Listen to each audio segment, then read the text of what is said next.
Bonjour à tous, j'espère que vous allez excellemment bien. Aujourd'hui on se retrouve pour parler cyclisme, pour faire le débrief de la deuxième étape du Tour de Slovénie. On va revenir un petit peu sur ce qui s'est passé, notamment sur un déclassement qui me paraît un petit peu sévère. On parlera des coureurs top, des flops également de cette journée, puis on fera un point du côté des différents classements, car on a déjà un classement général qui s'est décanté du côté de cette deuxième journée de compétition.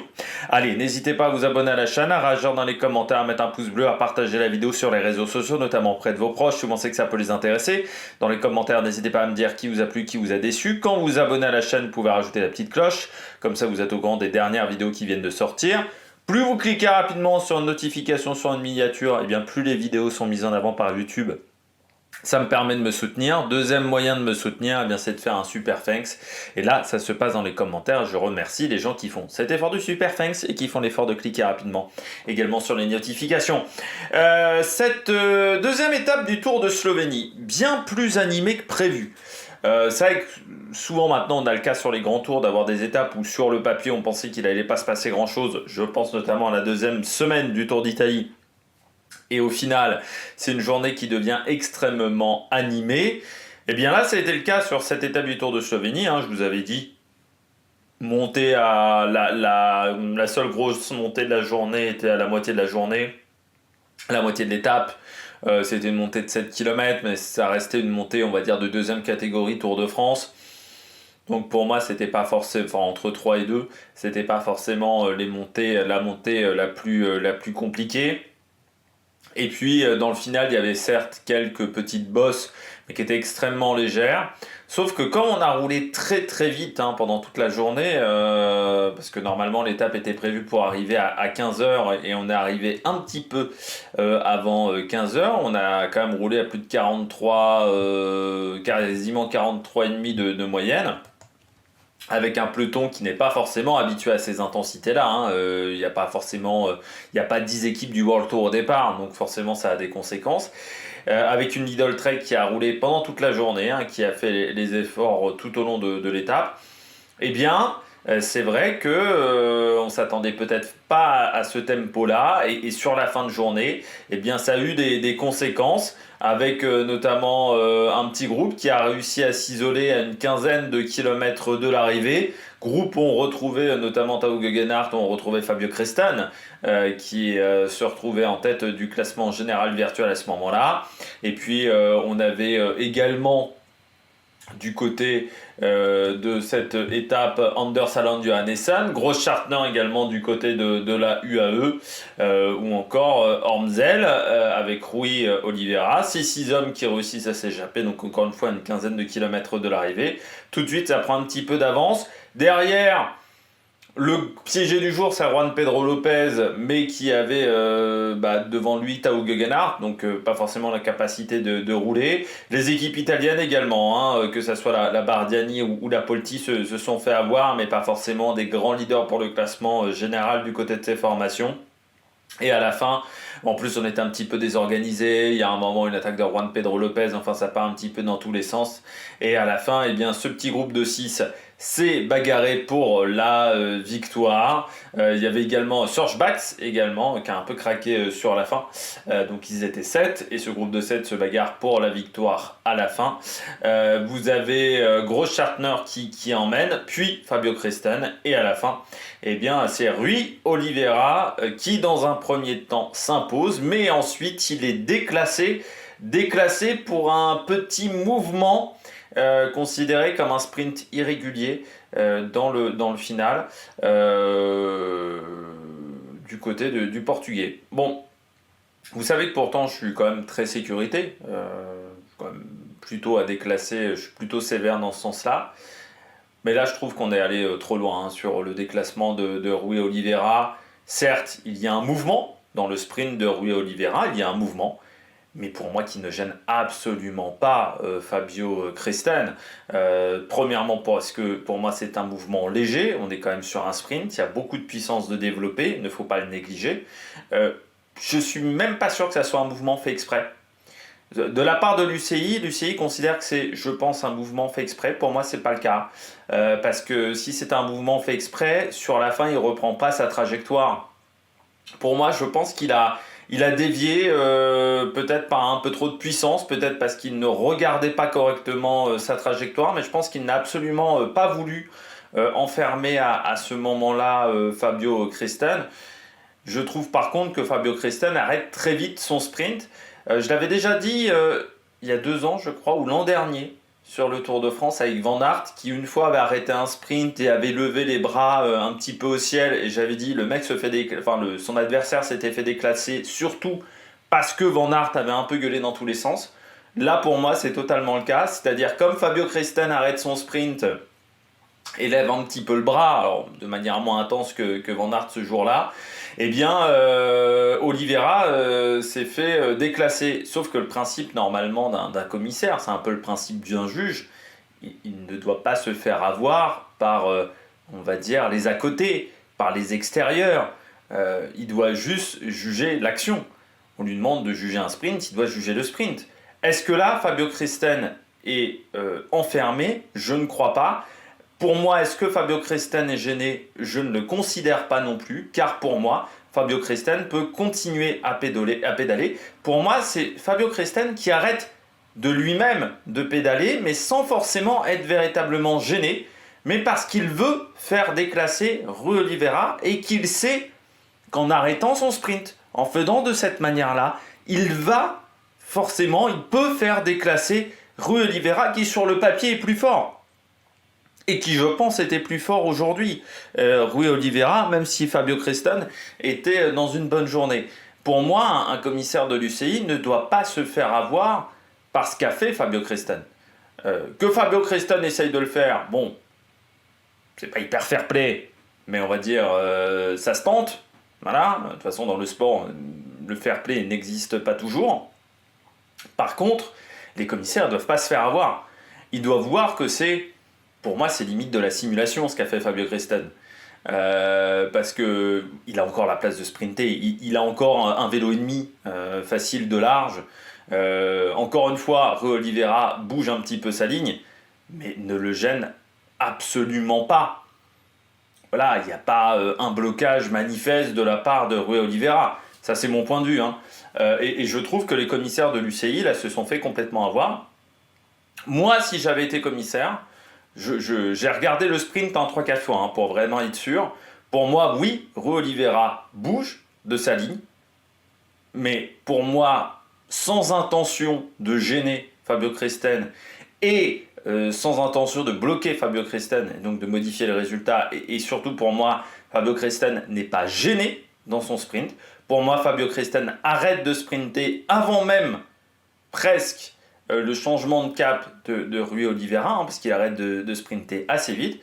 Et pour moi, c'est presque une simulation. J'aurais mis plutôt une amende à Fabio Christen, une amende par exemple de 150 francs suisses, de 200 francs suisses, mais pour simulation. Parce que pour moi, ce qu'a fait Fabio Christen, c'est une simulation.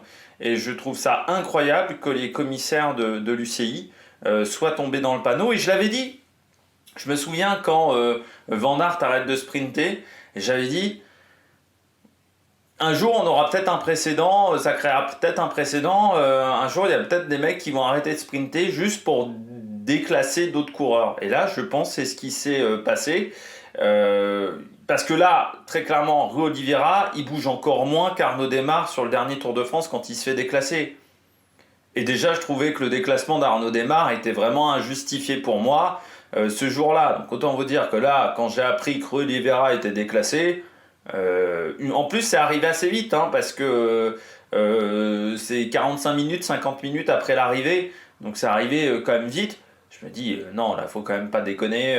Rui Oliveira, pour moi, il n'y a pas de changement de direction.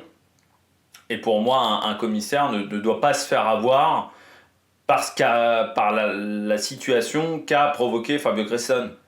Il ne doit pas se faire avoir à ce point-là, un commissaire. Normalement, les mecs sont suffisamment intelligents pour détecter ce qui est une gêne réelle pour un sprinter de ce qu'on a vu là aujourd'hui, où pour moi, c'est plus Fabio Christen qui essaye de dire « Et regardez les mecs, il m'a gêné, il m'a gêné !»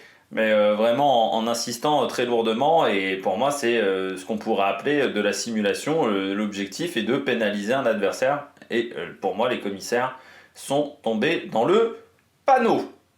Allez, on regarde tout de suite les coureurs au top. Ah, attaque de Marlou! Du côté des coureurs au top, eh bien, je mets Rui Oliveira, même si au final il n'a pas gagné. Rui Oliveira, pour moi, c'est le vainqueur du jour. Et c'est important parce que c'est un coureur qui tourne autour. Qui tourne autour de la victoire depuis quelques temps. On l'avait vu notamment sur une Vuelta où il avait été intéressant sur quelques sprints. C'est voilà, c'est un coureur qui sait plutôt bien se placer. Pas toujours un super sens du timing, mais il sait bien se positionner à Rui Oliveira. C'est pour ça qu'il est souvent utilisé comme poisson pilote. Sauf que là, Molano, comme Groenewegen, avait été lâché assez tôt et se retrouvait dans un groupe distancé, il ne pouvait pas revenir. Il a eu l'intelligence de suivre le bon groupe, initié notamment par Großschartner, mais également par les Q36. Il suit bien à ce moment-là, Rui Oliveira, mais ensuite, il faut réussir à s'imposer quand tu es le plus rapide. Tout le monde savait que c'était Rui Oliveira le plus rapide, mais il a eu de la chance. Déjà, Großschartner fait un gros tempo, donc c'est-à-dire que Großschartner l'a quand même super bien emmené et le dépose, on va dire, aux 400 mètres. Et ensuite, Fabio Creston continue ce travail-là. Et ce qui fait que Molano suit la route Fabio Creston pour le dépoiter aux 200 mètres. Et ensuite, bon, il y a ce déclassement. Encore une fois, j'ai donné mon avis précédemment sur cette action. Donc pour moi, c'est un bon sprint de Rui Oliveira. J'espère que ça va le débloquer parce que techniquement, ça aurait dû être sa première victoire chez les professionnels. Il a déjà gagné sur la piste, mais pas sur la route. Lui, Oliveira, qui a quand même 28 ans, hein. Je ne pensais pas si vieux que ça. Et il est chez UAE depuis 2019, donc ça fait depuis très longtemps qu'il est chez UAE. Il arrive assez tard quand même chez les pros, là je vois. Enfin, chez les pros, il était passé par contre dans l'équipe d'Axel Merckx aussi pendant 2 ans, et notamment l'année où cette équipe était en deuxième division. Mais c'est dommage, voilà, du côté de Rui Oliveira, ce déclassement, parce que pour moi, il n'est pas justifié. Hier, en plus, il avait déjà fait un bon boulot pour Molano, mais Molano avait pas bien joué le coup. Donc ça fait 2 jours qu'il fait vraiment des très très bonnes choses. Rui Oliveira, donc c'est vraiment dommage pour lui, surtout qu'il était très content à l'arrivée, donc il faudra voir comment il arrive à se remobiliser pour les 3 prochains jours, parce que ce genre de choses, ça fait quand même mal à la tête. Surtout quand son début de saison n'a pas forcément été exceptionnel, hein. Je regardais une seule 4e place sur le Tour de Under. Tour de Norvège assez discret, avec une 15e place à Stavanger. Et puis pas grand chose d'autre à se mettre sous la dent, hein, du côté de Rui Oliveira, donc c'est bien dommage pour lui. Deuxième coureur top, Fabio Creston. Alors j'enlève le côté, pour moi, simulation, mais encore une fois, ça se tente. Pour moi, le problème, c'est pas que Fabio Creston décide de faire une simulation. Pour moi, le problème, c'est l'arbitre qui tombe dans le panneau et qui met un carton rouge injustifié. Ça se tente. Encore une fois, dans le cyclisme, moi je le dis, dans le sport, le fair play, c'est bien, mais on sait très bien que ça n'existe pas tout le temps, le fair play. C'est mieux quand il y a du fair play, mais on sait qu'il y a des coups tactiques des fois qui sont essayés, qui sont tentés. On essaye de piéger son adversaire. Encore une fois, quand Jérôme Cousin gagne son étape de Paris-Nice face à Nils Politt, c'est pas le jour où il a été le plus fair play. Oui, mais il a joué avec ses armes et il arrive à battre Nils Politt qui se fait avoir comme un bleu. Donc du côté de Fabio Creston, il a tenté. Voilà, bon, je pense qu'il savait qu'il n'était pas plus fort que Rui Oliveira, il a tenté. Par contre, moi, ce qui m'impressionne du côté de Fabio Creston, c'est que ça fait... Hier, déjà, il est dans l'échappée. Alors certes, il est repris un petit peu plus tôt que ses 2 adversaires, enfin que ses 2 collègues. Il fait partie des premiers coureurs rattrapés, mais il fait quand même une échappée de 130 km, quelque chose comme ça. Là, aujourd'hui, rebelote, il repart dans l'échappée. Il reprend encore des secondes de bonification aujourd'hui, hein, parce qu'avant ce sprint final, il avait 6 secondes de bonification. Il se fait reprendre par le peloton assez tôt, hein. Là aujourd'hui, l'échappée est repris à plus de 50 bornes de l'arrivée parce que vous avez la Lidl Trek qui roule fort, il y avait notamment des cassures et Groenewegen qui était lâché et Molano qui était lâché, donc je pense que du côté de la Lidl Trek on voulait faire gagner Tottenberg et on a décidé de rouler fort pendant toute la journée. Et derrière, quand le groupe là ressort avec Großschartner, avec Johannesson, avec également son coéquipier, il arrive à rester dans les roues alors qu'à un moment Serge Bax fait un petit peu une cassure et était à 100%. Et il arrive, en plus à gagner l'étape, ça c'est le pompon, on va dire. Mais toute la journée qu'il a réalisé aujourd'hui, Fabio Cristan, c'est vraiment très très bien ce qu'il a fait. C'est vraiment une très très belle étape qu'a réalisé Fabio Cristan. Il peut être très satisfait vraiment de sa journée parce qu'il a fait vraiment tout ce qu'il fallait mettre en place. Il l'a réalisé, il l'a construit aujourd'hui, cette étape. Moi j'ai bien aimé. Alors demain il va falloir maintenant récupérer, parce que le week-end va être assez costaud quand même sur ce Tour de Slovénie et c'est là où ça va jouer. Mais déjà ce qu'il a fait en place sur la semaine c'est bien. Deuxième victoire cette année après le Tour de Murcie, normalement pour Fabio Cristan. C'est ça. Une première partie de saison très intéressante parce que sixième également de la Brabançonne. Qu'est-ce qu'il a fait d'autre 14e de Eschborn Francfort. Non, il a marqué quand même déjà 260 points. Ça doit être deuxième ou troisième meilleur marqueur de points du côté de la Q36 derrière Pidcock et Jeremy Moschetti. C'est pas bien, hein. C'est pas mal ce que fait Fabio Cristan. C'est vrai qu'on parle beaucoup de certains coureurs dans cette équipe, mais il ne faudrait pas négliger Fabio Cristan qui fera le Tour de Suisse. Il est prévu sur le Tour de Suisse mi-juin, qui sera donc son prochain objectif au coureur suisse, avec également la Antwerp Port Epic Sales Trophy. Ça sera le 9 juin prochain. Donc voilà, Tour de Slovénie pour se remettre dedans, mais il y aura d'autres objectifs dans la saison du coureur suisse. Et puis je termine avec un coureur de la Bahreïn, jeune coureur qui est dans la réserve de la Bahreïn Victorious en temps normal, slovène, Jakob Ormzel, coureur donc, qui est dans l'équipe de développement, qui a un contrat encore pour l'an prochain dans cette équipe de développement. Déjà deuxième du Giro del Belvedere, cinquième du Trofeo Piva en 2025, vainqueur du classement de la montagne du Tour de Rhodes également pour ce coureur. Le Giro del Belvedere qui est une course espoir d'un très très bon niveau. Il avait été battu par Lorenzo Fin, qui est un coureur très talentueux, qui est dans l'équipe développement de la Bora. Et là, il a fait vraiment, là encore, du très très bon boulot dans cette journée. Il arrive à suivre le groupe de devant, ce qui était loin d'être évident. Alors, c'est vrai qu'on avait pu Phil Bauhaus, donc forcément ça laissait des opportunités pour d'autres coureurs.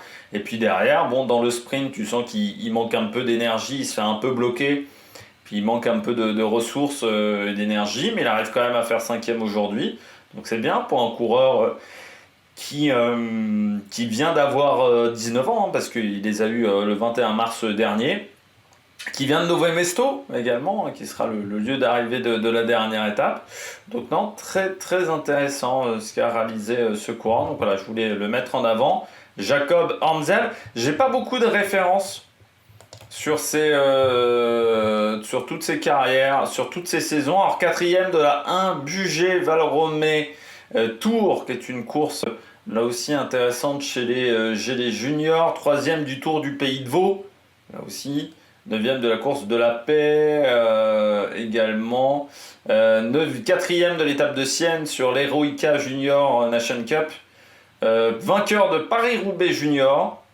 Aussi, donc ça veut dire que c'est un coureur qui est très talentueux, voilà, pour le moment, et donc ça va être intéressant de voir ce qu'il va réussir à faire dans les années à venir, et ça sera peut-être un vrai talent du côté de la Bahreïn. Et c'est vrai que c'est pas habituel du côté de cette formation d'avoir beaucoup de jeunes coureurs talentueux, donc peut-être que là ça peut être pas mal d'avoir ce coureur-là dans l'effectif de cette formation. Allez, on regarde tout de suite les bonnets d'âne. Les bonnets d'âne du jour, aujourd'hui, eh bien, on commence avec la Lidl Trek. Ouais, c'est quand même con d'avoir roulé toute la journée et de ne pas gagner l'étape. Et d'avoir seulement un coureur en plus dans le premier groupe. Je trouve qu'ils en ont beaucoup mis aujourd'hui. Autant hier, Jayco en a beaucoup mis, mais à la fin, il y a la victoire et le résultat est réussi. C'est-à-dire qu'on arrive à mettre son sprinter sur la boîte et tout en haut. Autant là, aujourd'hui, du côté de la Lidl Trek, on a beaucoup roulé, on a fait beaucoup d'efforts, sauf qu'à la fin, Teutenberg, il n'est pas dans le premier groupe. Juan Pedro Lopez n'est pas dans le premier groupe, donc il va falloir être sûr que Tao Geoghegan soit en forme. Sauf que Tao Geoghegan, depuis qu'il est chez Lidl Trek, c'est quand même un petit peu compliqué. On n'a même pas de solution de rechange avec Badjoli, ce qui aurait pu être une possibilité aussi. On n'a plus que Geoghegan pour le général, car derrière, le peloton a fini à 53 secondes. Et c'est vrai que c'est un problème parce que je dirais pas qu'on avait des certitudes avec Juan Pedro Lopez, loin de là, mais au moins tu avais une deuxième solution. Tu avais une solution de repli. Là, avec que Tao Geoghegan, bah, tu n'as que lui. Sauf que si tu regardes depuis sa chute sur le Giro il y a 2023, désormais, il n'a pas vraiment retrouvé son niveau. On l'a vu assez peu performant. Tao Geoghegan, il faut bien le dire, que ça fait depuis quelques temps qu'on aimerait bien retrouver du Tao Geoghegan de qualité. Et là, donc, c'est une mauvaise nouvelle pour le coureur, pour la Lidl. Parce que si, imaginons, Tao Geoghegan a un petit peu le niveau qu'il a eu sur ses dernières sorties, ça risque de ne pas être suffisant pour aller battre un gros Schartner, pour aller battre également, pourquoi pas, un Ian Creston. Et le souci, c'est que Juan Pedro Lopez, parfois, arrive à sublimer sur des courses d'une semaine. Je pense notamment l'an dernier au Tour des Alpes. Badjoli est capable également de bien passer les bosses. Surtout que là, on n'est pas non plus sur des montées de 25 km à 8% de moyenne. Donc, non, c'est dommage. C'est dommage. Et puis, Teutenberg, au final, ne prend que la 10e place. Donc, on ne fait même pas un grand résultat au niveau du sprint. Donc, ouais, je pense qu'on en a trop mis. On en a peut-être un peu trop fait. Et on a surtout manqué de manœuvre sur la fin. Donc voilà, c'est ma petite déception du jour. C'est ma grosse déception du jour, la Lidl, parce que c'est vrai que quand tu roules comme ça pendant toute la journée, j'en avais parlé lors de la première étape du Tour d'Italie en Albanie, j'avais dit, quand tu roules comme ça pendant toute la journée, à la fin, il faut conclure. Parce que sinon, c'est de l'énergie un peu foutue en l'air. Et là, c'est ce qui s'est un petit peu produit du côté de l'équipe Lidl Trek. Deuxième bonnet d'âne du jour, Morgado. Pas incroyable, Morgado aujourd'hui, lui aussi il finit dans le groupe à 53 secondes. C'est dommage parce que quand tu vois que Rui Oliveira a réussi à passer, mon gros Schartner aussi, tu te dis, bon, Morgado normalement il a les qualités pour le faire. C'est un coureur qui est pas mauvais sur les classiques, vu le travail qu'il avait réalisé, notamment sur certaines classiques pour aider Pogacar. Normalement Morgado ça doit le faire. Sauf que là, ça ne l'a pas fait pour le coureur portugais. Alors peut-être un peu du mal. Est-ce qu'il avait couru depuis sa campagne des classiques, Morgado? J'ai pas vérifié. Voilà, il finit avec Ivo Oliveira, Morgado. Oui, il a fait Eschborn-Frankfurt, il a fait également le Tour des Asturies. Donc oui, il avait couru depuis la campagne des Flandriennes. Alors après, je pense qu'il ne fera pas le Tour de France. Donc c'est peut-être une course entre un peu deux cycles où ensuite il aura une fin de saison, notamment c'est marqué qu'il doit faire le Tour de Pologne et le René 8 Tours. Et c'est vrai que peut-être qu'il a un peu prévu un peu plus de pic de forme en août et que là il est un peu dans une situation entre deux eaux, on va dire Morgado. Après une grosse première partie de saison et notamment cette troisième place du côté de la Flèche Brabançonne et ce gros travail d'équipier autour de Tadej Pogacar sur les classiques flandriennes. et cette deuxième et cette fin de saison où il aura d'autres objectifs, pourquoi pas également sur une Bretagne classique. Je ne sais pas à quelle date aller dans le calendrier, mais voilà, avec un mois d'août où il veut être présent et être efficace, donc il y a peut-être voilà, un petit trou dans son calendrier du côté de Morgado, mais aujourd'hui je m'attendais à un peu mieux pour le coureur de la UAE. Et c'est vrai que ça aurait peut-être aidé, notamment dans le final, d'avoir un homme en plus qui aurait pu faire le tempo en plus de gros Chartner, ce qui aurait été une bonne solution. Donc voilà, je pense qu'il y a eu... Enfin voilà, il y a eu peut-être une panne de jambes, peut-être un coureur qui n'était pas au top de sa condition. Donc voilà, petite déception pour moi du côté de Morgado. Et puis je termine avec Ivan Sosa. Là aussi, dommage pour le coureur de Kern Pharma. C'est vrai que là aussi, c'est un coureur que j'attendais au rebond. Ivan Sosa, hein, je vous l'avais dit, après un passage chez Movistar où sur la fin ça a été un petit peu compliqué. Chez Movistar, je me disais tiens, il arrive chez Kern Pharma qui a réussi à vendre Pablo Castrillo, donc ils avaient récupéré peut-être un petit peu de budget au niveau salarial. En plus, il avait fait une troisième place sur la Mercantour Classique. Alors une Mercantour Classique, on ne peut pas dire qu'il y avait énormément d'opposition, mais quand même, il finit devant un Giovanni Carboni. Là aujourd'hui, il perd un quart d'heure. C'est assez incompréhensible, mais c'est vrai que sa première partie de saison, parce qu'il a déjà 36 jours de course, seulement 96 points UCI récupérés, en sachant que dans ces 96 points UCI récupérés, 70 le sont grâce à sa troisième place sur la Mercantour Classique. Donc en dehors de cette Mercantour Classique, ça a été extrêmement faible. Et pour un coureur qui n'a qu'une année de contrat avec la Kern Pharma, ça sent vraiment pas bon. Parce que je me dis que l'an prochain, il aura 28 ans.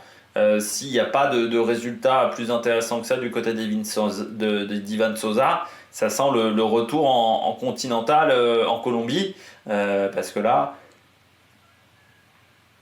en termes de résultats, pour le moment, c'est pas suffisant. Alors là aussi, du côté de Kern Pharma, est-ce qu'il n'y aura pas l'envie d'être performant au mois d'août? Mais je rappelle qu'il n'y a pas la Vuelta au programme de cette formation. C'est la Q36 qui va doubler au final. Donc, est-ce qu'il a un pic de forme qui est plutôt prévu sur la deuxième partie de saison?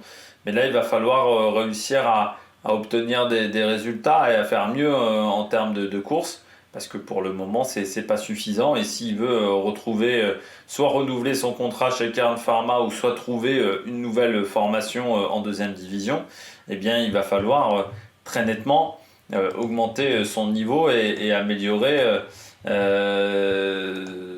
ses résultats, parce que sinon, ça risque d'être un petit peu compliqué. On termine avec les différents classements du côté de cette vidéo. Donc comme vous le voyez, Rui Oliveira qui passait 6ème dû à un sprint irrégulier. Il n'y a pas eu de changement, je vérifie. Voilà au niveau du classement. Donc vainqueur Fabio Creston devant Anders Allan Johannesson. Ça fait du bien de revoir le Norvégien à un pas mauvais niveau, le frère de Tobias.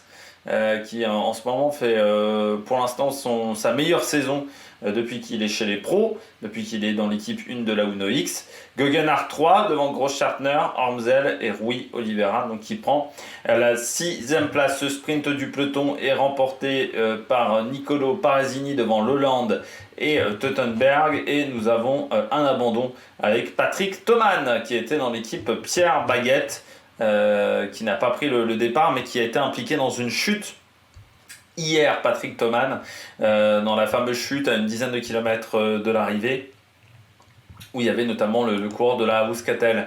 Fabio Christen passe en tête du classement général avec ses 25 secondes de bonification récupérées en 2 jours. Il devance Anders Alland Johannessen de 16 secondes, Tao Gegenhardt de 21 secondes. À 25 secondes, on retrouve Rue Oliveira, Großschartner, Ormzel, Sorge, Bax, lui est à 31 secondes.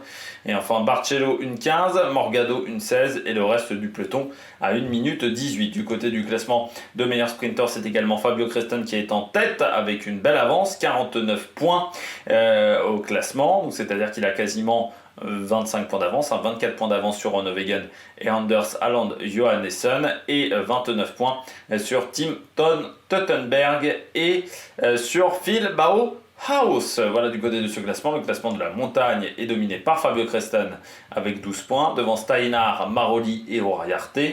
Du côté du maillot blanc, c'est Ormzel qui se retrouve en tête. Ça, c'est une bonne nouvelle pour lui devant Morgado Van Mechelen dans ce classement. Et puis du côté du classement par équipe, eh bien, la UAE est devant avec 6 secondes d'avance sur la Q36, la Lidl à 53 secondes avec la Bahreïn et Uno X, Carrera la M46 devant la Unibet du côté des différentes formations. L'étape de demain, on se retrouve pour arriver à Hormoz. Là encore, vous voyez, étape normalement destinée aux sprinters. Il ne devrait pas y avoir de grandes surprises entre Marspec et Hormoz. Une côte de 4e catégorie sur la fin, mais qui ne devrait pas faire de grandes différences du côté de cette étape. On passera par la Croatie. Il y aura un petit passage en Croatie, voilà, du côté de cette étape. Donc voilà, on passera par la frontière croate, voilà, pour aller à Hormoz, du côté de cette étape du Tour de Slovénie. Voilà, vous voyez la montée finale de Jérusalem, c'est celle-là quand même, c'est Jérusalem. Eh bien, pas extrêmement compliqué, comme on peut le voir. Eh bien, nous, on se retrouve demain. D'ici là, n'hésitez pas à vous abonner à la chaîne, à réagir dans les commentaires, à mettre un pouce bleu. Puis nous, on se retrouve pour de nouvelles aventures sur Amérique Production. Ciao, ciao!